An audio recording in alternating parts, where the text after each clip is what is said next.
Hi everyone! In this video I'm going to show you how to make these really cute heart cutout earrings that are just perfect for Valentine's Day. This pair here is made with a faux leather on the front. That's the layer that the heart is cut from, and then on the back I've got a genuine leather layer. You can also do these in both layers of faux leather. This is a great light pink faux leather on the front with a striped faux leather on the back. This is one that has a genuine leather layer in the front with the heart cut out, and then in the back it's a great red textured faux leather that really peeks through that front layer cut out heart. Now, some of them you may notice the back may have a back layer a little bit bigger so that that back layer even pokes out beyond the front layer, both in terms of the width and the length. And sometimes when I make these earrings, I match up the front and back layer to be the exact same size. So in this tutorial, I'm just going to show you how easy it is to put these together. Today I will be showing both a cork layer, which is faux leather, and a genuine leather layer, so you can just see a little bit about the differences between those. So let's go ahead and get started. Okay, so the first thing that we need to do is insert our image. So over here on the left side, I'm just going to click on this images icon. And then I have already uploaded all of my Valentine's Day images. I'm going to filter over here in the upper right-hand corner. I'm just going to click on this filter button and I'm going to filter by uploaded. And that way I'm just taking a look at any of the images that I have uploaded. Now the project we're doing today is this cutout heart. So I've got that selected and you can see that by the green box, and then I can go ahead and insert the image. Now this file does come into the mat really large. You can see here it's about 7.1 inches tall. I'm going to take that down just to 2 inches by coming up here in this height field and manually typing in 2, and that will then change my height to 2 inches. And that's really as simple as it is. That's the front layer of my earring. I am going to go ahead and make a duplicate. So while I'm clicked on it, I'll come over here and click duplicate, and now that will be both of my front earrings. Now, the great thing about these earrings is with this wonderful heart opening, you can really show something behind and really make that heart pop. Now, today I'm using this really fun cork, and I'm going to try to bring it in closer. You can see there's a lot of color and a lot of texture. That's my front layer that the heart will be cut out of. So I need something kind of simple in the back. Otherwise, with all this busyness, it will be kind of distracting. That heart may not even be that visible.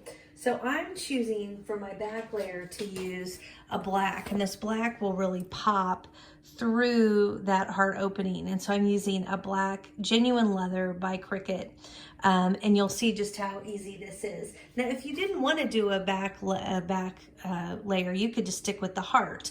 But since I'm doing the back layer, I do need to go ahead and add those teardrops in. So while this is highlighted, I am going to go ahead and click duplicate. Now on the back layer, I don't want the heart cut out, and so I need to hide this heart shape so that it does not get a cut in the center. And I do that by highlighting it, and then in the lower right hand corner, I click on this contour button. And once I click that, it will show me any other images that are part of this image. If there were a hole in this earring, it would appear here too, and that's how you can decide, you know, if you can hide the hole if you don't want to cut it. These don't have holes. I chose the non-hole option, but I do want to hide the heart. So by clicking on it, it shades. So whatever is shaded is what's hidden, and once it's shaded, then you can just click on the X in the upper right-hand corner to make that box go away. And now what you see here is my back layer. Now my back layer is obviously going to be cutting on a different material, so I can't have them be the same color. So I am going to highlight that, and since I am doing black, it just makes sense to pick black. I always do the colors wherever I can. It just makes it cleaner. If you've watched my videos, you've seen me make mistakes where I think I'm cutting something, but I'm cutting a different layer. So having your colors really match up does help. So I'm going to click on this and I'm going to duplicate it, for my back layer. Now you can decide if you want to make them a little bit bigger. You can click here and make it bigger, and what that will do is make that earring kind of hang a little below and to the side of this front earring. I'm actually choosing not to do that, but if you were going to do it, I would do it on the one before you duplicate it so that they're the same. I'm keeping mine the same size. And then the other thing I just wanted to point out is if your back layer is a faux leather, like this is my front layer, but it's a faux leather, it's a cork, you'll want to look at the back to see what material it is. A lot of times it's a felt or a knit, and sometimes it looks just fine, and other times you don't like it. In this case, if this were my back layer, I would not like that because it's kind of a brown color. So decide now if you like the back of your earring, and if you don't, go ahead and duplicate. You would come here and you would duplicate 2 more of these, and then when these cut out, you would just glue them back to back to these, and that way when your earring turns, I mean, the bottom line is you're going to see them, and it doesn't bother some people. I see these, it shows all the time, and people don't do the back. Total personal choice. My personal choice, I like to do the back. Now I'm going to highlight them by left clicking, then I'm going to X to delete it. I'm using my genuine leather, and the beauty of genuine leather is it's just so pretty on the back. It's just the look of leather, and there's nothing that we need to hide or cover up about that. So I'm not doing anything on my back side. And that's it. These are ready to go to the mat. So I'm going to go ahead and click on the Make It button. And here I can see both of my mats. This is where you'll want to make sure if you are doing a different project where you have asymmetrical shapes, and you're like there's words, I think that's a really good place to know that you need to mirror them. In this case, and the reason I say that is we're putting our good side face down, and so it will be kind of backwards. Now if you're cutting something that's the same on both sides, like a teardrop, that does not matter. Same thing when I look at my red, it doesn't matter that it's going good side down. I always say, as a matter of habit, since your good side is going down and everything's cutting backwards, it's just a good idea to turn your mirror on. It's just a good habit to get into. Doesn't really serve a great purpose here, but it's good matter of practice. Okay, so now we're ready to put our material on our mat. Let's cut our leather first. So you'll see I've got 2 mats because I am doing my cork or my faux leather, and for everything really except for leather, you use your standard green mat. So I have that here because part of what I'm doing, I'll use my standard mat. But when you do cut real leather, you need to use a strong grip mat. And so that's what I have here. Now, before I put my leather on the mat, I always like to take a look to see how tall my earrings are. And remember, I told you we made them 2 inches. And I take this plastic cover that goes on top of your mat, on top of your Cricut mat. I like to take that and I lay it down just a little longer than, boy, I'm struggling with this one, just a little longer than where your cut's gonna be.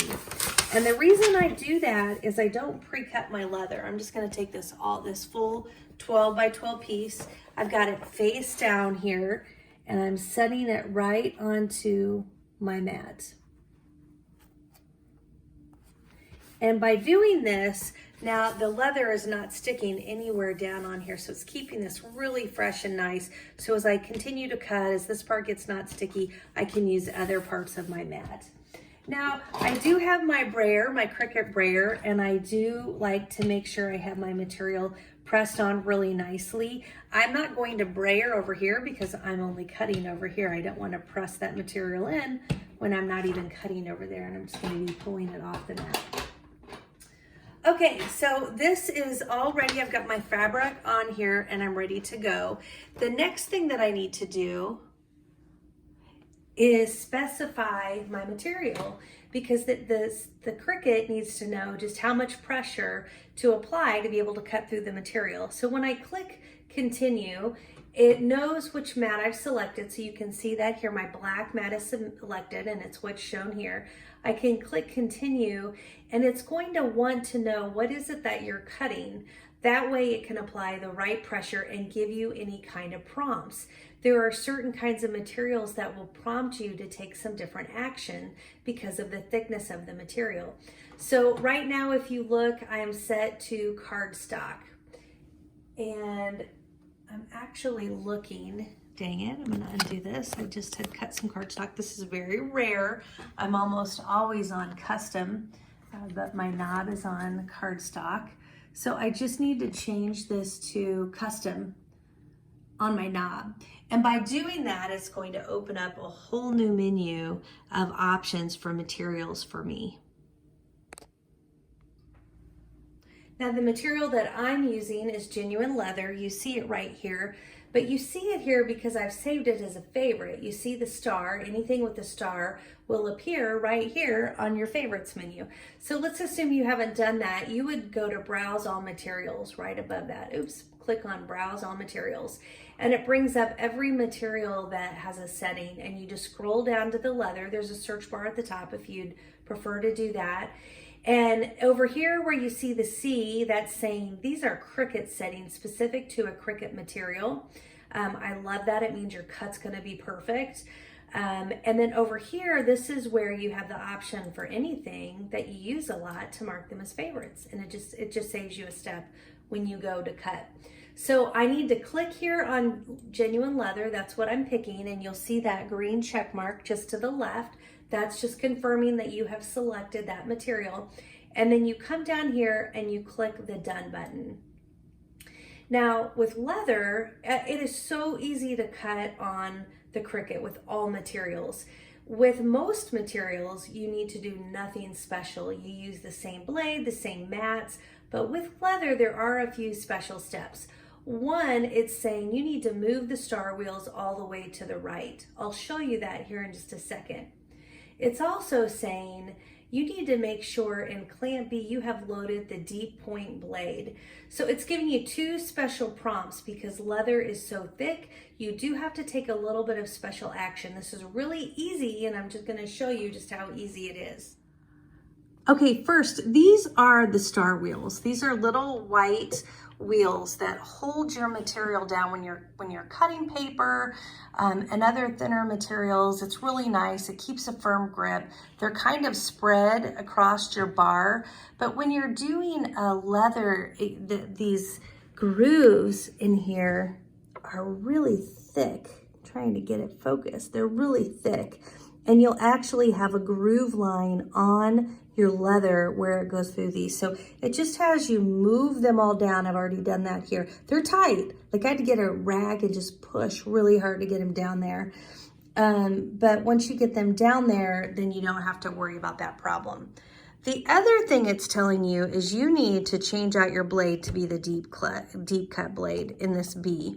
So it's really simple. You open it and you pull it out. That's how easy it is to get it out.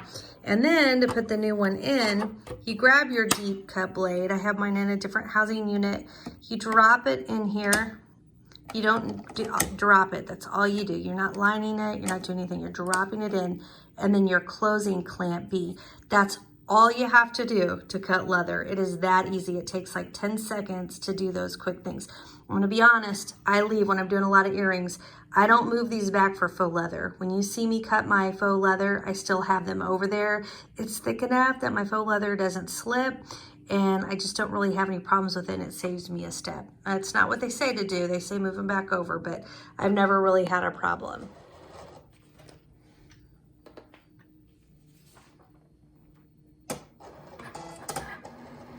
Now, when you're cutting leather, real leather, it'll be interesting to see. I think it's usually 3 passes on real leather. Well, it just did its first pass, so we'll see. For those of you new to my channel, I'm so glad that you found me here, and those of you coming back, thanks so much for continuing to go with me on all of these fun projects and making earrings and other DIY projects. Really appreciate your support in my channel. If you find anything helpful in the video today, I would really appreciate it if you would take just a second and hit that like button. And if you think you might be interested in more DIY videos, I would love it if you would tap subscribe. So here we can see the cut. It looks like the cut went pretty well.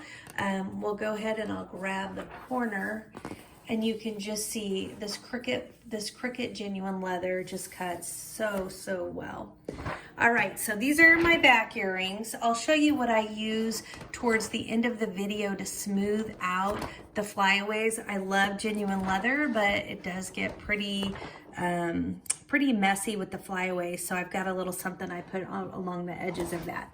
So that's it for my purple mat. So now I'm just going to get the mat cover back on because I'm done with my real leather and I don't want anything to get onto it to make it less sticky. So I've got that covered, and now I need to get my green mat back out, which is here. And I'm going to change this blade. So you remember how we did it? We just pulled it out, we just dropped it in and shut it. It was that easy. So our blade is reset, we're ready to go. But we do need to look at the material, because now we're cutting our front mat and we're not on genuine leather anymore. So I just need to come up here where you see this material and I just click on it. It brings my menu back up again. I can click on my browse all materials. Now you're probably, if you're not doing genuine leather on your front layer, you're probably doing some kind of faux leather. If you're doing a Cricut brand, it's real easy. It says faux leather paper thin. This is a really thin leather. If you are not doing something really thin, you won't be checking. I mean, paper thin is super thin. Probably not checking this unless you're using Cricut. So what I usually go down to here is the shimmered leather 1mm. And that's what I use too, even for the corks. And you'll know the thickness of your cork because when you buy it, if you're buying it from most sites, it'll tell you the thickness. That's really important. I like mine to be 1mm or less. It really between like 0.8mm and 1mm is kind of my sweet spot with my faux leather. Okay, so let's go ahead. We've got it set to shimmered leather. Let's go ahead and say done. And now we're ready to load this mat. Once again, I like to come in and use my plastic cover of my Cricut mat just to help protect that mat and not put anything sticky down where I don't need to.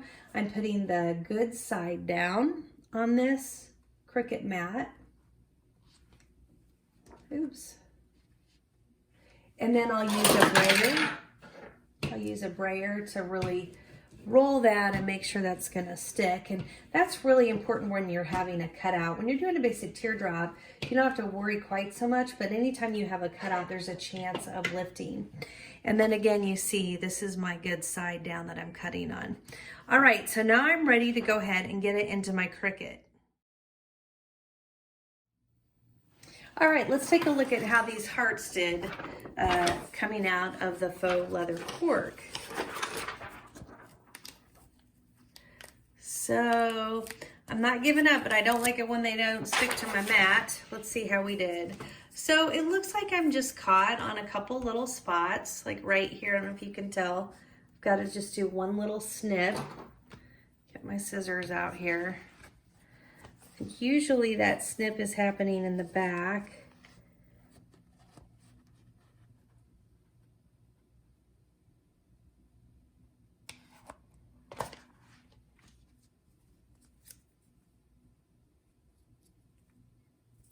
And then let's check out the heart. It looks like the heart came out pretty well.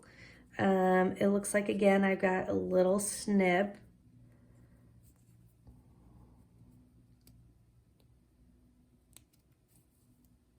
Okay, so I've got my heart, and then let's take a look at this other one here.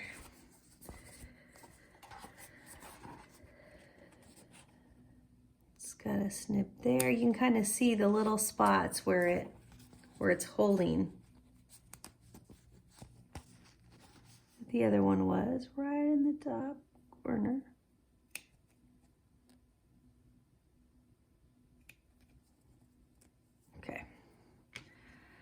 All right, so I think they look like they are in pretty good shape. So I'll show you what we do to clean these up and the genuine leather earrings up. Okay, so once we have our pieces cut out, this is where we can kind of come in and clean them up again. Let's first start with genuine leather, what I do. You know, some people don't really mind too much the flyaways that come with genuine leather. And I will tell you, working with the Cricut genuine leather, it's cleaner than a lot of the other genuine leather you'll work with. But I'll show you what I do. I'll link up to this, but this is some burnishing agent that really helps kind of smooth the edges. When I use this, I just dip right into the jar. You'll see it's just kind of goopy. That black in there is just leather from when I've used it before. I use a toothpick. Some people I think may use their hand or their finger, I mean, to smooth this on. But I just come around the edges after dipping this into the burnishing agent. I just kind of come around the edge here. And what this does is it just controls the flyaways. Now, the edges are nice and all. I do find that it serves me even better when I have cutouts within the middle of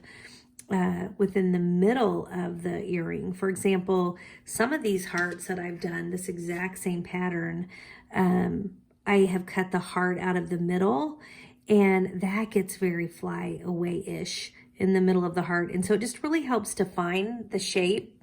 Oops, if you get it on the edge like I just did, I do wipe that with my finger, but it just helps smooth those edges so it really defines the shape. So it only takes a minute. It doesn't take long at all to do. It doesn't take long at all to dry either.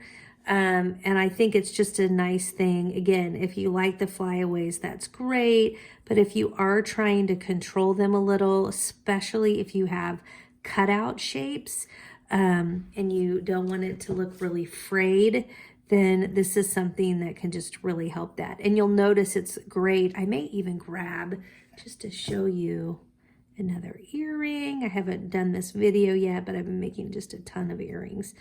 I may show you another one where it really makes a difference.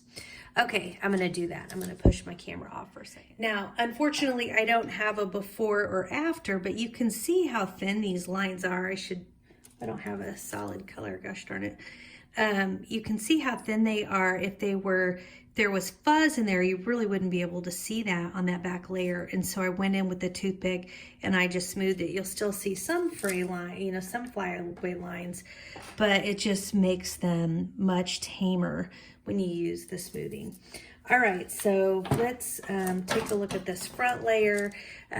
You've got a lot of fabric. It is important. You'll want to come around with your scissors. I always say you should never be cutting the front piece of the material, whether that's faux leather, faux cork leather, whatever it is, you're just picking up the fuzzies. That's what you're doing as you come around here, because even if you snip a little piece, it just really messes up that perfect shape of your earring. And that's such a disappointment when you come this far and then you accidentally cut into something you really shouldn't have. Okay, then I'm also going to take a look at my heart to see where I need to cut around in my heart, because it's the same thing. You really don't want your frays coming up there either.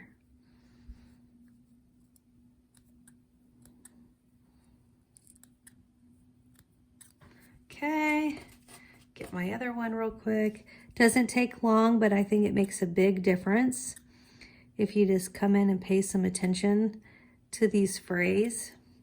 It just got really dark because my computer just went black because it's been idle for a while. Okay.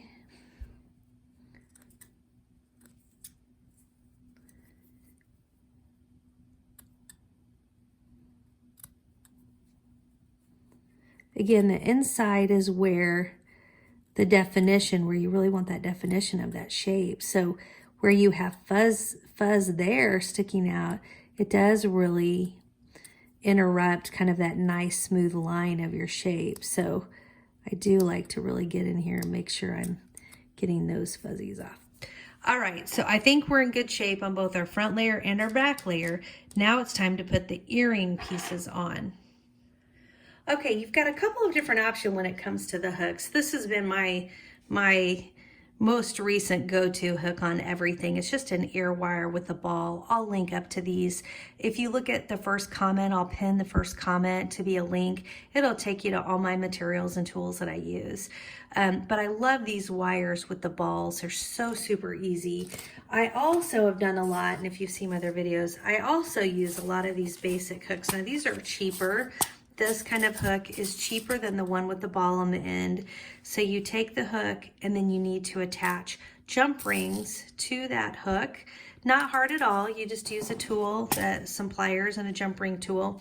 You do need to at least have two because you want the earring to face front. If you only do one, it'll be sideways. So you've got to do a second one to get that facing to the front. But today in these earrings, I'm just doing this new favorite of mine, which is this regular just ball on the end of the wire. And I'm using this punch. This, if you've seen a lot of my videos, this isn't the one I normally use. It's one I've used since I got it. It's a lot smaller, and I just love the small size of the holes that it makes. So I'll link up to that too. I'll link to my normal one that you've seen me use forever. But so these are just gonna go on top of each other. And what I might do to start with is just punch the one, and then I'll use that as a guide. So I know I'm gonna come right in here. I don't want it to be too close to the top because, you know, we don't want it to rip. So it's kind of finding that balance. And then I can line it up on top of this one to help me then go through to my black one. And once I get it marked, I'll usually go do it one more time. All right, then I'll stack the one on top of the other because I want them to be in the same place. That's how I make sure that they're hanging the same length on both sides of my ears. All right, then I'm gonna put my other black one on top of this one.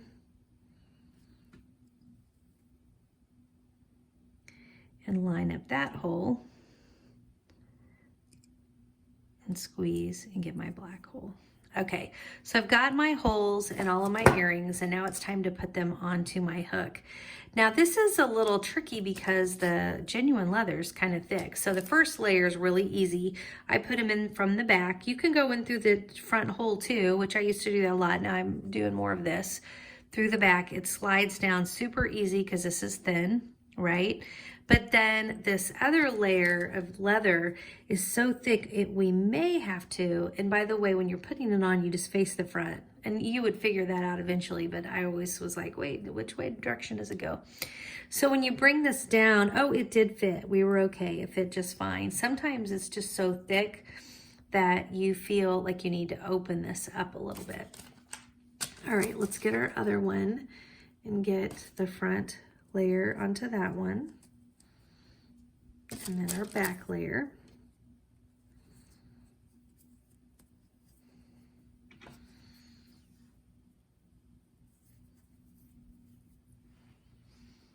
And there we go. We've got both of our earrings. These cutout heart earrings are just so cute and easy to make for Valentine's Day, and I love it that you can really make them with any material, whether you're wanting to do faux leather, cork, genuine leather. You can really cut out anything, and as long as you have a contrasting pattern between the back and the front, those hearts will just really pop and make such a fun statement in Valentine's earrings. Again, if you found anything in today's video to be helpful at all, I'd love it if you just take a second to support me by tapping that like button. And if you think you might want to see more of my videos in the future, tap that subscribe button. And if you hit the bell, you will be notified as I release new videos, and that way you won't miss anything. Thanks so much for stopping by and watching the tutorial today, and I wish you the best of luck with your projects. Thanks, everybody.